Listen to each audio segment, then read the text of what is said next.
olunaku olwokusatu ennaku z'omwezi nga 17 Bobi Wine terwamutambulidde bulungi yadde n'akamu mu kampeyini ze, era nga bwe yabadde agezaako kutuuka mu bitundu eby'e Kaperabyong, Amuria, Katakwi, ng'amagye gazibye buli wamu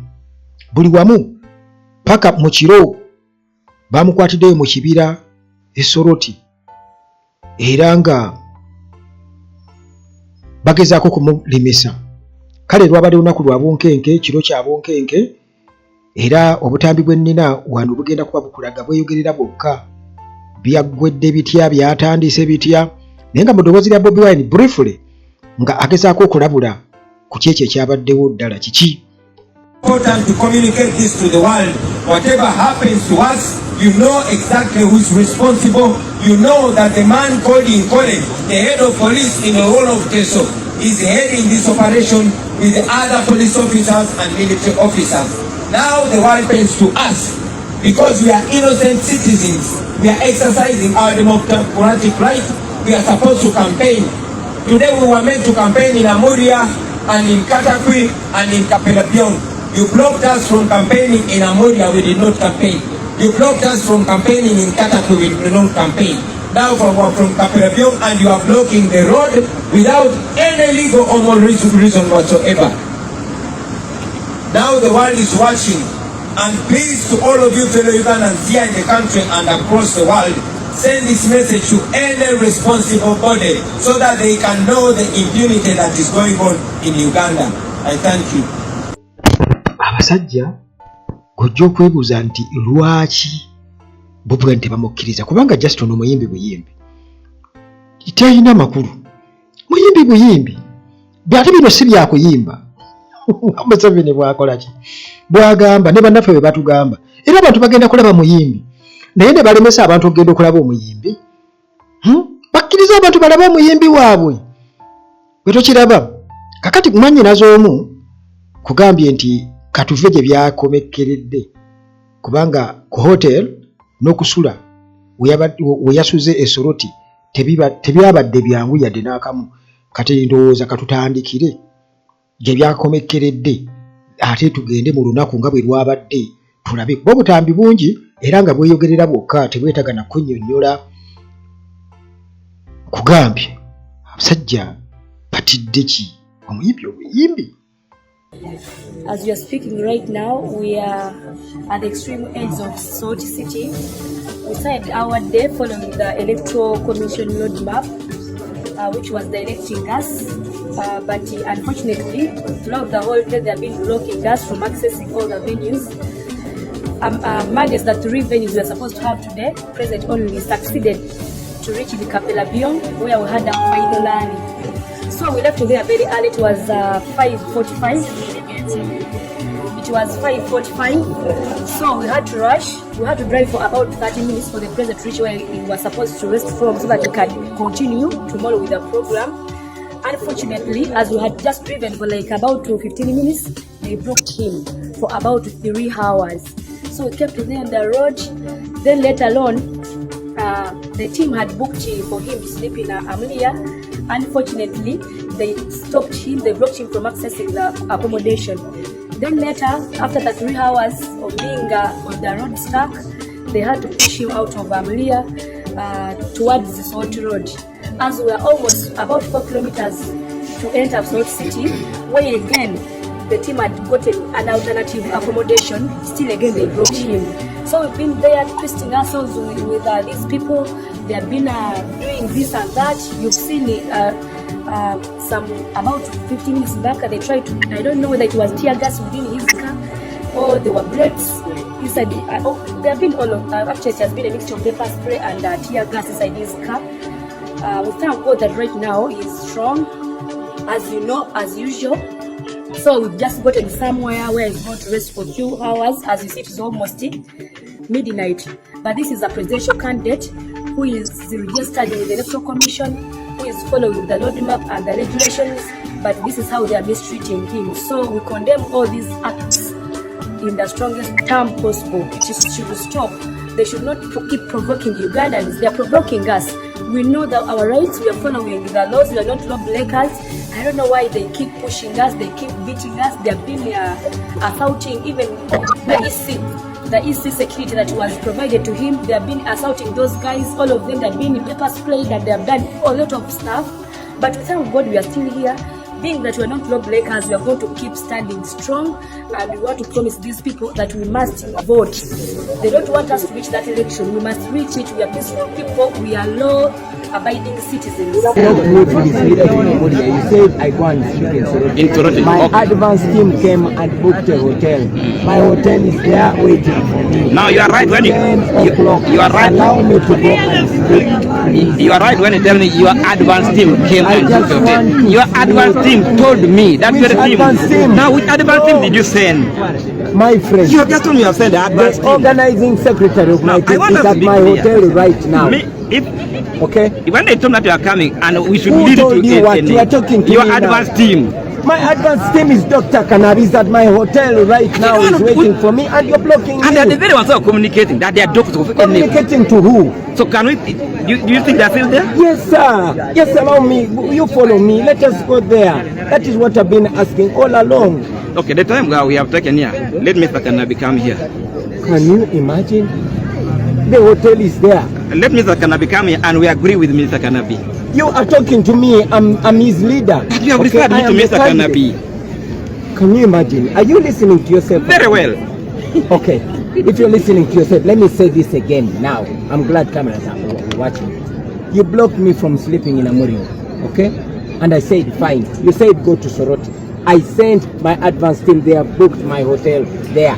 When I'm just about 5 minutes to the hotel, and you block the road. Unblock the road. Follow me with your police, lead me to my hotel, and I sleep. As simple as that. What is so hard about that? Yeah. My hotel is booked. Allow me to go and sleep, please.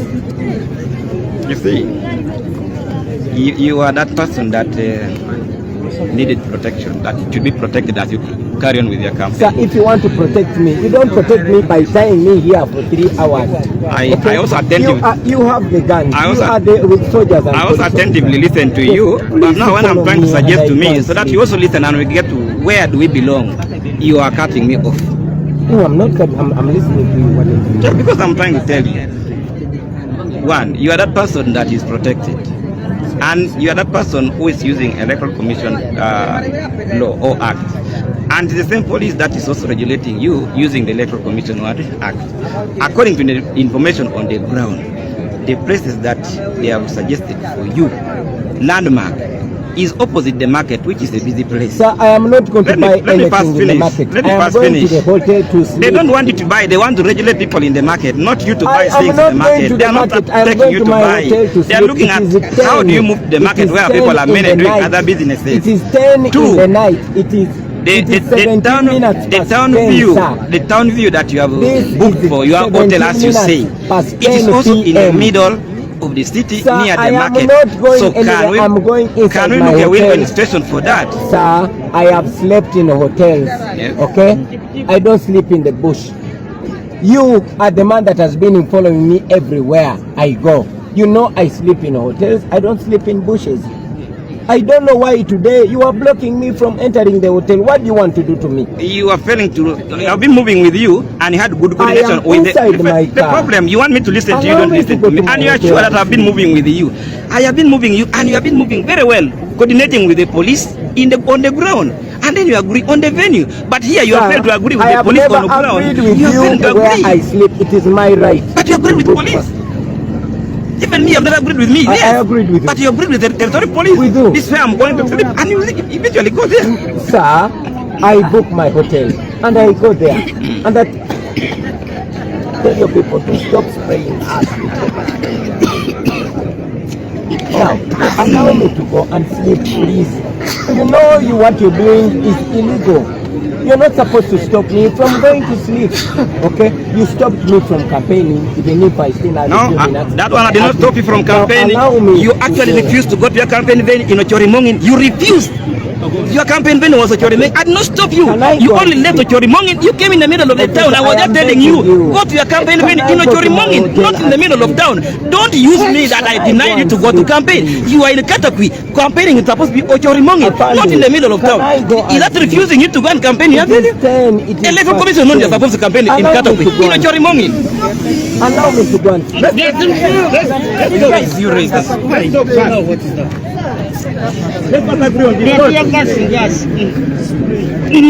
Let us go. Can you mute your microphone, guys? Mute your microphone.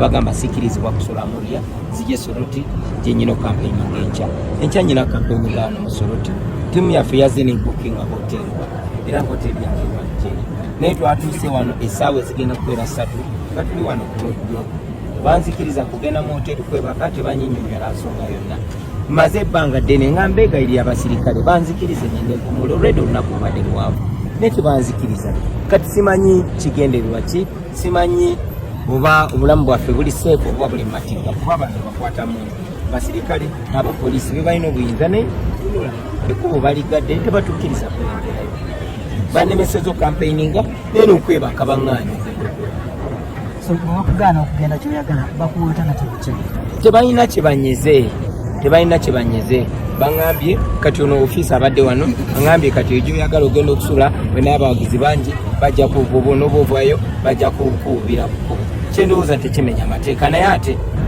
aŋŋambye n'okuŋŋamba nti awo kumpi naawo wenyina hoteri tyokumpi waliwo akatale nze sigenda mu katale gula bintu njagala genda mu hoteri kwebaka zigenda kwera ssaawa 5 zakiro kyali ku Roadblock kyembasabye ekintu kimu banzikirize ngende mpumule kubanga ekyanyina okuba kampeyini akakiiko k'ebyokulonda kakimanyi nti tulina kampeyini nga wano Musoroti nga bwe tubadde tulina kampeyini ng'Ekatakwi Muriya gye bannemeseza olwaleero ekyennaku tina akakiiko k'ebyokulonda akafuga okulonda kuno kafuze nampulira zibe kefuna akatala bakigenda mu maaso abakulembeze abapoliisi ba baasi byakagaba babeera ku TV buli nnaku nga batuusaako omusango nti tusula ebyentambula n'essaawa 3 namba oluguudo balugadde banemeseza okutuuka dakiika 5 wali woteri wenyina okusula so kyensaba abapoliisi n'abamagye kintu kimu kyokka banzikirize ngende mu hoteri naye batugende motoka bagikubye mu tiyagaasi motoka bagikubye mu tiyagaasi kulembeze embeera gyayo president. hello lebano baulira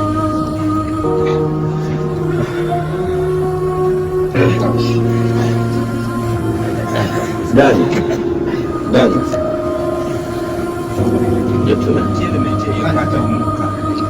emotoka yamejjudde tiyagaasi eno emotoka yaffe ejjudde tiyagaasi bamunda mukubye wansi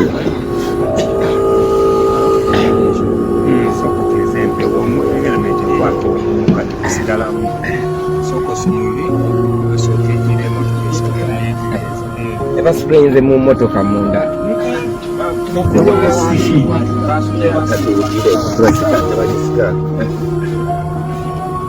what do they want?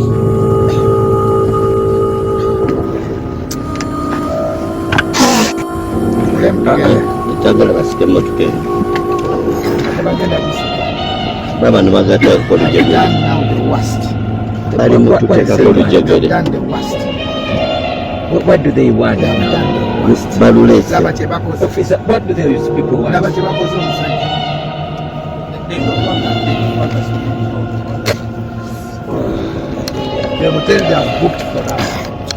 No, I cannot go where they book for me. I can't trust them. But that's what we have done.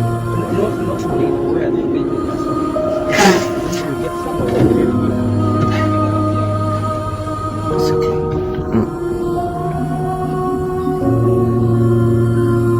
Yes.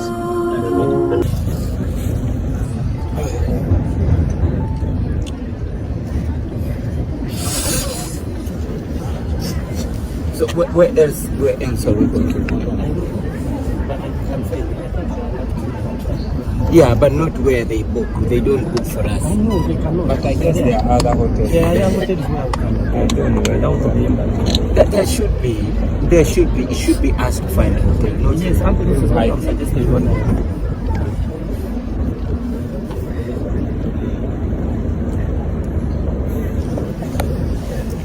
amaze okuba nti afuna ekifo aw'okusula olunaku luno olwaleero embeera bwetyo bweri ateekwa okuba nti amaze okonfaminga oba okukakasa nti agenda kusula ku woteeri eno nga bw'olaba bw'atyo ali mu kuyingira ku woteeri eno oba oliawo kimaze okuba nti kikakasibwa nti ate agenda kuba nti asula mu kifo kino amaze okuba nti agenda okwekebejja room oba woteeri yennyini eya Has Resort bwetyo bwefaanana wayingidde mu kiseera kino era walowoozebwa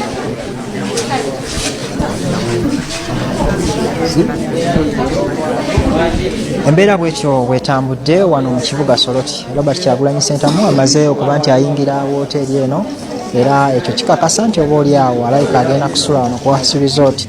Woteeri eno yeesudde akabanga si kanene nnyo okuva mu kibuga Soroti era byolabako ezo z'ensawo ez'omukulu zatambudde nazo ziyingiziddwa mu woteeri eno oba oliawo ekikakasa nti amaze okuba nti akkirizibwa okusula ku woteeri eno.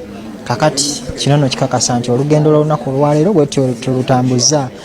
Disitulikiti 3 zebadde ateekeddwa okuba nti atalaaga okwabadde Katakwi, okwabadde Kapelabyong saako ne Amulia asobodde kutalagako disitulikiti 2 zokka okubadde Kapelabyong saako ne Katakwi, wabula nga ne Katakwi okuyingira ekibuga okunoonyayo akalulu kwabadde kwezooba olw'ensonga nti yabadde yalemeseddwa. Bwe yatuuse okuyingira ekibuga Amulia yalemeseddwa okuyingira disitulikiti eyo okuwenjayo akalulu saako n'okuba nti ate asulayo n'agezaako okujja okusula mu kibuga Soroti wabula nawo takkirizibwa kuba nti akiyingira era n'addako emabega kilomita nga emu. Kakati ate amaze okufuna woteeri ya Has Resort wagenda okusula.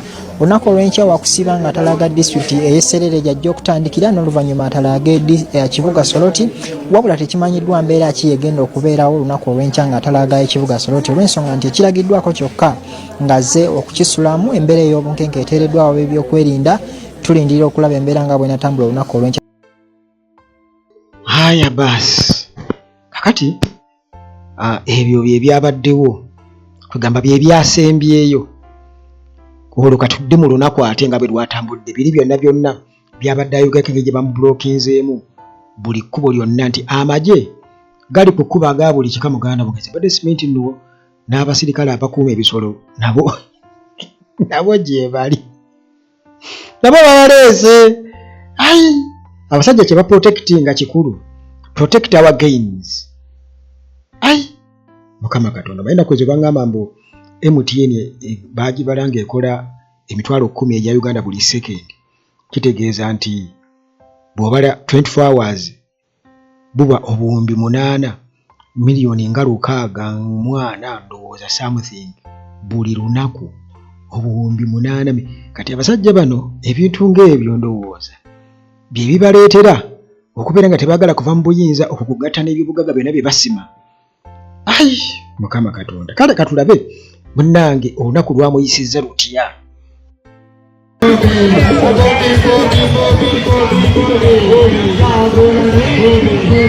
Eryo eridde Katakwi mu tawuni naye balisibye tebakomye okubaleese n'abasirikale b'ebisolo abalina okukuuma ebisolo bamayinja bonna baweddeyo abalina okukuuma ebisolo ab'amagye ne poliisi bonna baweddeyo.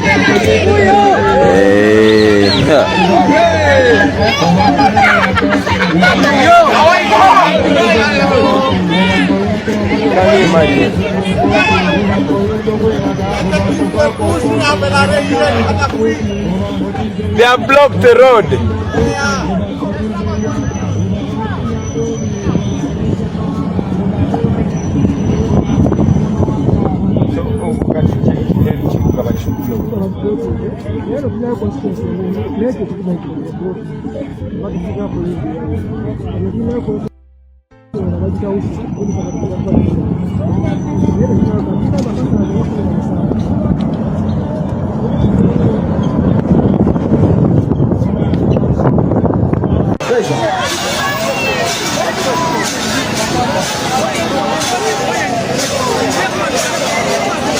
President Bobi Wine bamusibidde wano mu kkubo, abasirikale bamukoze mu kkubo, tebamukkiriza genda kapembyo gye tubadde tugenda okampeyingira.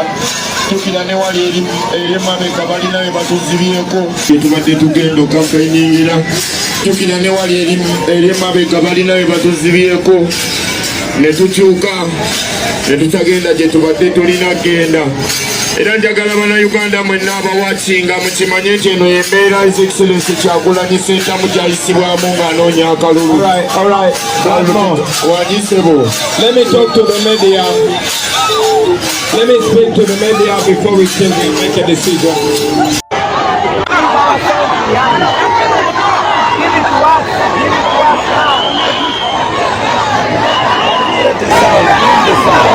President agamba sivaawo nga sawundi yaffe tennajja.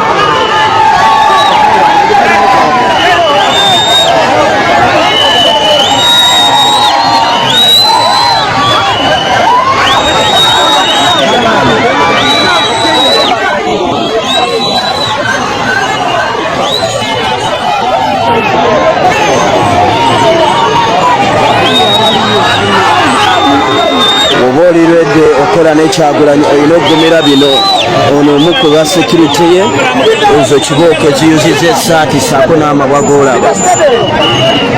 Eryo bbwa ebadde waya gy'olaba Tom omutuusiddwako essaati eyulise.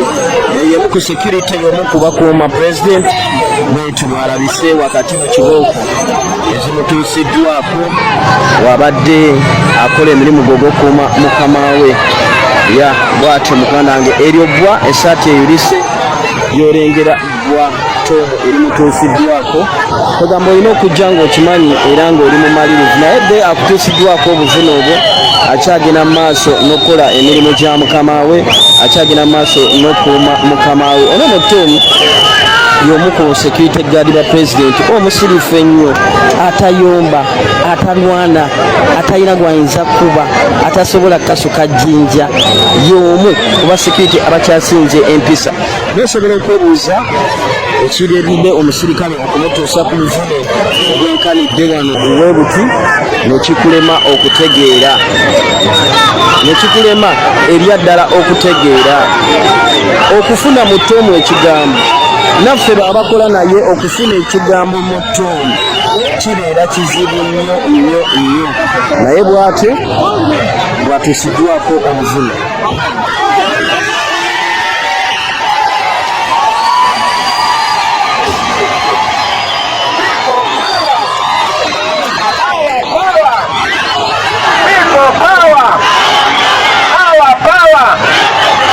My brothers and sisters in Katakwi, my name is Kyagulanyi Ssentamu Robert. I am a presidential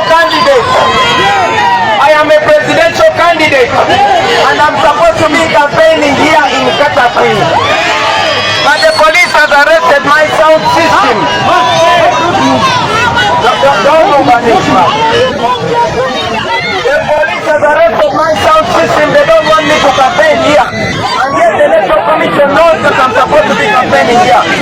We are not living here until they give us our sound system.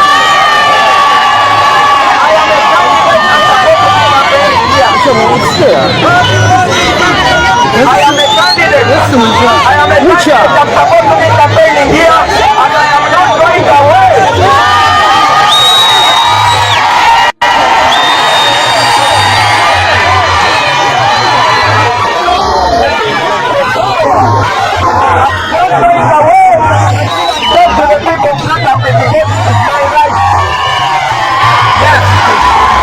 Police must allow my sound system to come here now.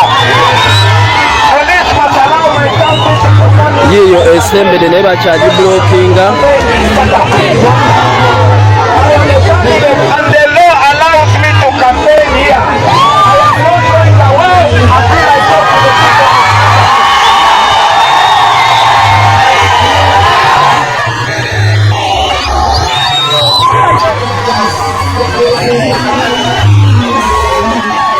bamaze ne bagita babadde bagikutte amaze kulemerako n'abagamba njagala sawundi yange kati bagireese.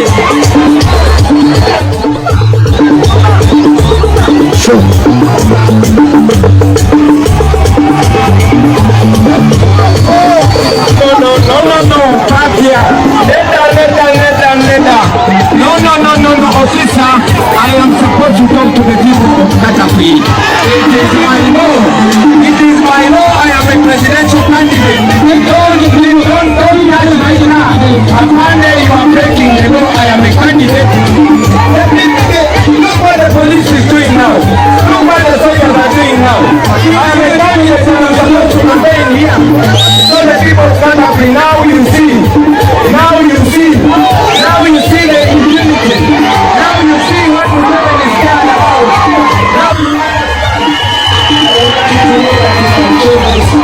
I want to talk to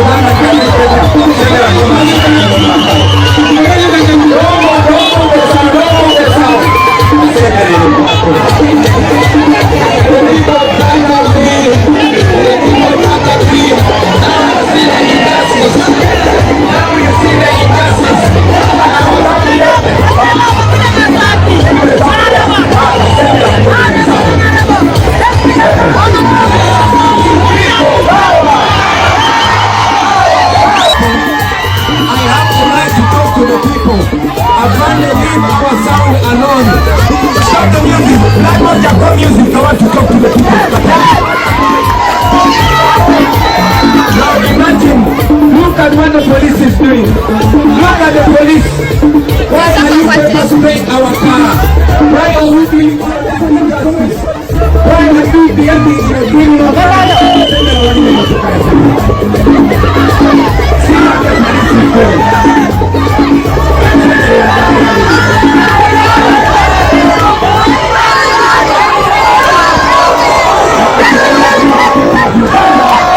The international community, you see the injustice that is going on.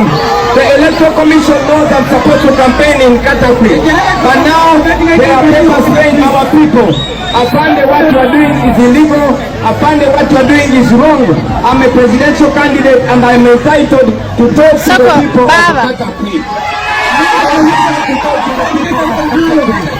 Apparently what you are doing is wrong. Apparently what you are doing is wrong. Apparently you are beating innocent people. You are beating my innocent driver. You are beating illegal. What you are doing is wrong. I am a presidential candidate.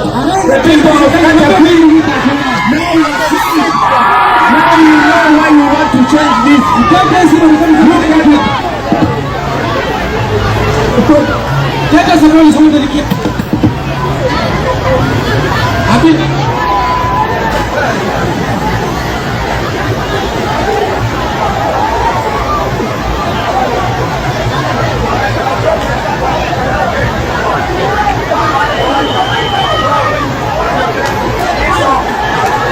Omusajja oyo bannange mu recording omusajja oyo mubi nnyo oyo omusajja mubi nnyo kitambula naffe buli lunaku naye ate buli wekisanga kikola ebyo nonsense.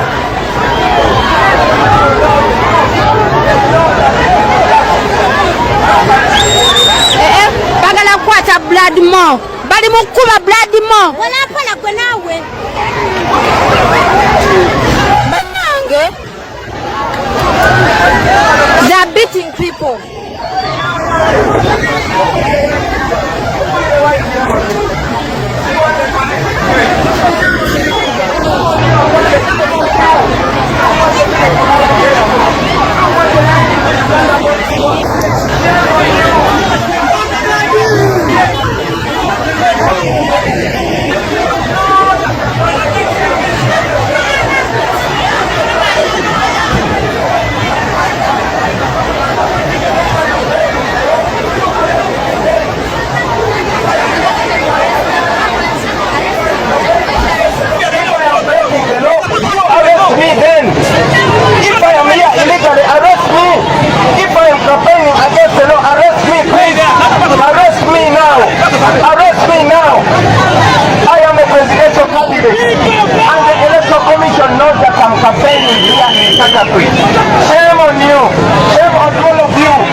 listen.